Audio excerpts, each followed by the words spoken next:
All right, welcome back everyone to the Inside Guys. We're having a fantastic conversation with Yasmin Abdi.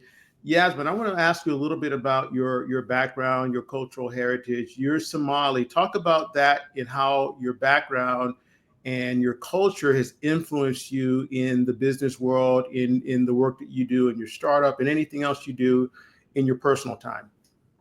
Yeah, so I'm Somali American, and I would say that when I think about my country, my community, Somalis are natural disruptors. We don't just adapt, reinvent. So we come from a lineage, for those that are not familiar, of oral historians, poets, and that storytelling is in our spirit. And that's kind of what I bring into security. So whether that's explaining a risk to a CEO or even training like cybersecurity awareness training, I lead with a narrative. And security shouldn't be scary. It should be something that you feel connected to. So when I think about Somalia and I think about my community as well, I think about us being super resourceful.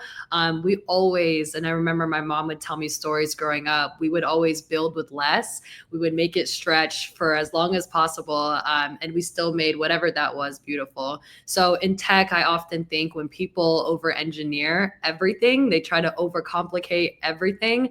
I try to bring a different lens. I try to really focus on efficiency, focus on clarity, and focus on purpose. So I think that tying that back into the Somali cultural and heritage, that comes from watching my aunts running side hustle businesses. Like every Somali I know has like 4 or 5 different things they're working on at the same time. While on top of all of that, like my mom is my role model, and I would say like having her run her own business and put her hands in the 15 different pots, but also managing the household, and making $10 stretch for a whole longer than the average person would. I think that's kind of what I think about when I think about like how do we innovate, use our clarity, and creativity, but also tying that back into the tech. Nice, very good. And tell us, some of our viewers might not even know where Somalia is. Educate some of our viewers. Somalia is in the Horn of Africa. If you're familiar with Africa, it's on the eastern side. It's that horn that has like a little like tip. It's close to Ethiopia. I also recently learned a fun fact that Ethiopia is the second or third. Let me not mess up.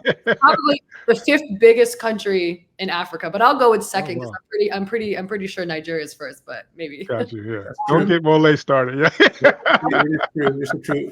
It is a fact.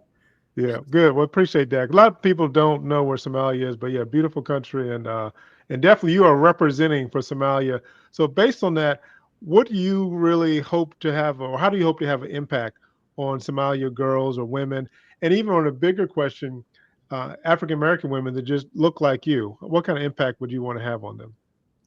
Gosh, a few things. I think my impact is I don't want to only necessarily be a role model. I want to be a door opener. So I want people to use me as an opportunity to maneuver their way into tech. I always like to let people come to me as a resource.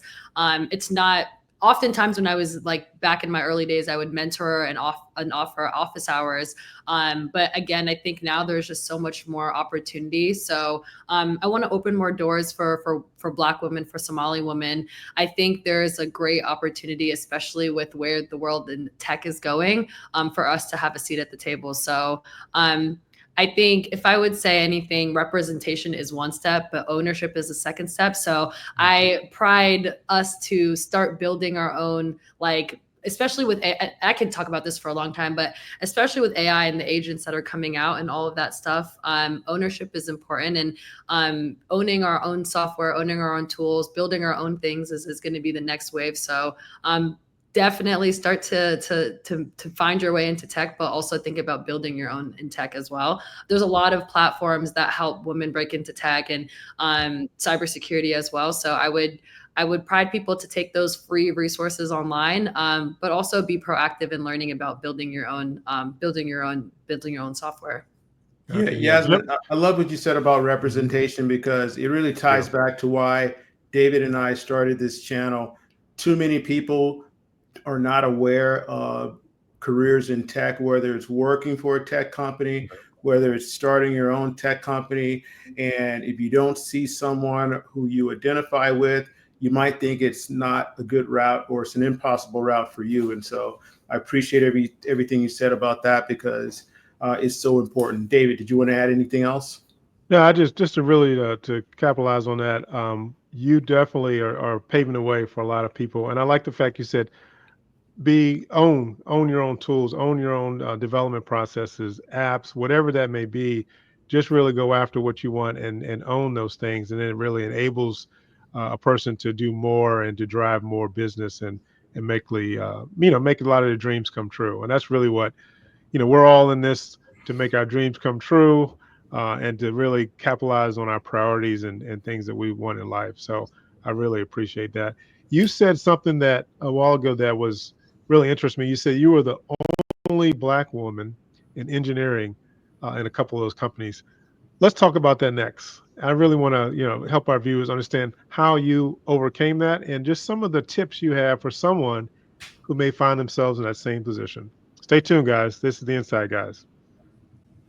Yeah, I would say one of the biggest challenges I've had at those places, representation, right? Didn't have anyone that looked like me in those companies. Being the only Black woman in engineering is definitely very hard. And for me, when you don't see someone that looks like you, it just makes like climbing up the ladder harder and makes seeing yourself in those leadership positions harder. So for me, that was definitely a challenge. And how I overcame it, I think, day by day, just having mentors in the community that might not be in engineering, but might be in leadership positions as well, kind of talking to them about some of the challenges that I faced made it easier. But I'd be lying to say that imposter syndrome wasn't something that I faced almost every day going into the field. So for me, one of my biggest passions these days is having that representation in leadership positions. So other Black women and other minority women, as they are coming into these spaces, see someone who looks like themselves, so they can believe in themselves as well. So let me follow up on that, and with really some advice from you, because I'm sure some of the people who are watching this video will they'll recognize, or they'll be in the same situation where they're the only person in the room, so to speak. So what advice would you give someone else who is in that same situation? I would say that vulnerability sometimes is a strength, and we oftentimes don't understand that someone might be also going through it. So sharing within your community, hey, I'm feeling like this, and what advice would you give? I think there's power and strength in vulnerability. And I also would say, like, reach out to other peers in the industry or similar industries as well. So I would say that would probably be two pieces of advice that I would give. Okay. And then another question in terms of, I was going to ask it about working in the corporate setting in the tech world, but this could also apply within the space that you work in now as a startup owner. What is your advice, and what's been your experience on the value of networking? How did you network when you were in big tech? How do you network now in your own startup community? And Yeah. what is the overall advice that you would give to this? Is something that Dave and I talk about a lot. It's been very beneficial to me in my career. Some people, in this world that we live in now, where people are working remotely and they're not interfacing with each other in person more, it's tough. So would love to get your perspective on networking. I was the network queen, and I started in college. I remember I would try to meet as many people as possible. And truthfully, I am where I am today because of the network of people that I've been able to cultivate over the years, whether that was in school, whether that was through my internships, whether that was full time in my career.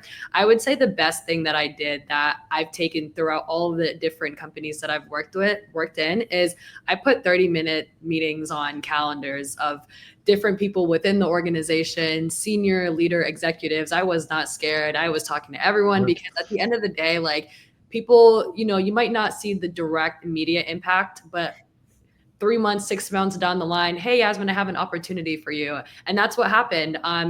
Summer quick story, summer 2017 internship at Snapchat. I was on the search team. I had manager, mentor, etc. But the director of the search team, I didn't really closely work with him, but I put time on his calendar and we met the second week of my internship. And then we kept up. We had a great relationship.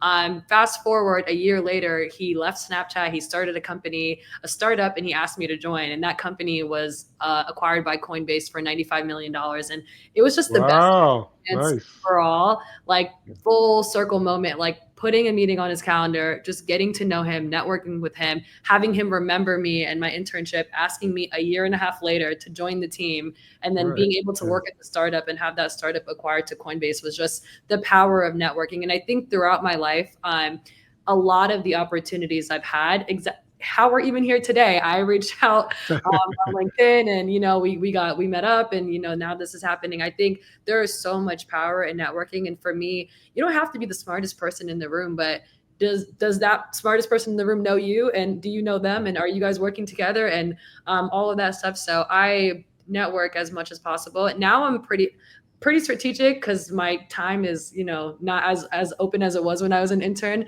but I would say like definitely try to if there's synergies, if there's collaboration opportunities, reach out to the person. Oftentimes, more than not, if you come up with an agenda, if you have direct talking points, if there's a way for you to benefit but them to also benefit, it will be worthwhile. So networking is definitely the fastest way to get to where you want to go.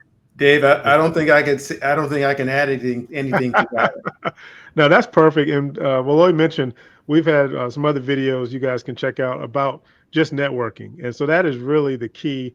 And I always tell people, what's the worst going to happen? They decline the meeting or they say no, right? Best case is your scenario. They accept the meeting, you get long-term connections and future opportunities. So just overcome the fear of reaching out to people and establishing connections. So that's a beautiful story. I love that that success story. So again, Yasmin, I appreciate it. We're going to talk about one more subject. Watch this next video if you want to learn about how important AI is in cybersecurity. Talk to you guys soon.